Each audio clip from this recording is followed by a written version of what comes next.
So all the supplies that you're going to need, of course, your glass blocks. You're going to want your glass block mortar, reinforcement ladder, also your galvanized steel brackets, expansion joints, trowel, and sponge. You want to mix your mortar in a bucket. You don't want to mix very much because you only want to mix it as much as you can use in about 20 minutes.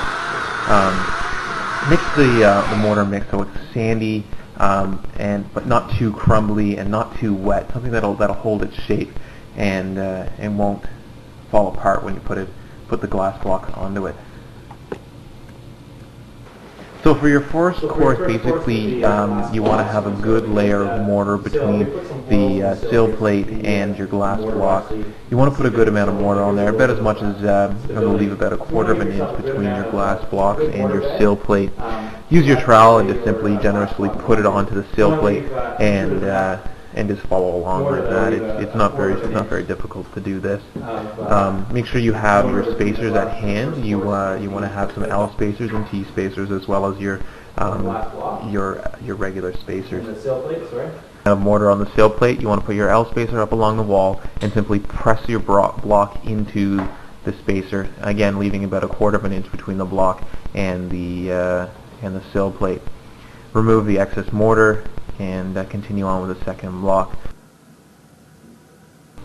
You want to make sure that every block is level. I recommend doing this individually just to make sure, especially with the first course, to make sure that everything is level. And then when you feel that it's level and true, move on to your second block. You want to butter up the side with the mortar, and then this will basically be the mortar that goes between the two blocks. Once you have the mortar onto the block, you want to make sure that your spacer's in place, using a T spacer between the two. Make sure your spacer is in place and simply press the block into place and press it up against the adjacent block. Again, you want to make sure that every block, especially on the first course, is level, and once you feel that it's level, you can move on.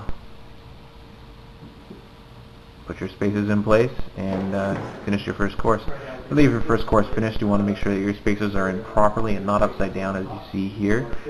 You want to have your expansion joint up along the wall, which is that white piece of styrofoam. Basically, it allows the blocks to expand and contract without cracking the mortar. You also want to use your reinforcement ladder, which will be pressed into the layer of mortar between the two blocks, between the two courses of blocks. This will make sure that the mortar doesn't crack as well. Keep your blocks clean as you move on, and that way you won't have a difficulty for removing the mortar when it's dry. Using your wall bracket, you want to screw this into the wall. It's basically a galvanized steel bracket that you bend into shape, and it'll ensure that the blocks don't fall over if somebody leans on them or wobble from side to side. You want to make sure that you screw that into the wall securely and just cover it over with mortar, and make sure that when you use your reinforcement ladder that you overlap with about 6 inches, and again that'll just make sure that the mortar doesn't break, and it just keeps the wall strong, so if somebody does lean on it, it won't break. So you want to work hard and fast. Make sure that you work quickly enough that the mortar doesn't set up when you're working. Be sure that all your spacers are in place when you're doing your work, and always make sure that you're leveling your blocks after every course.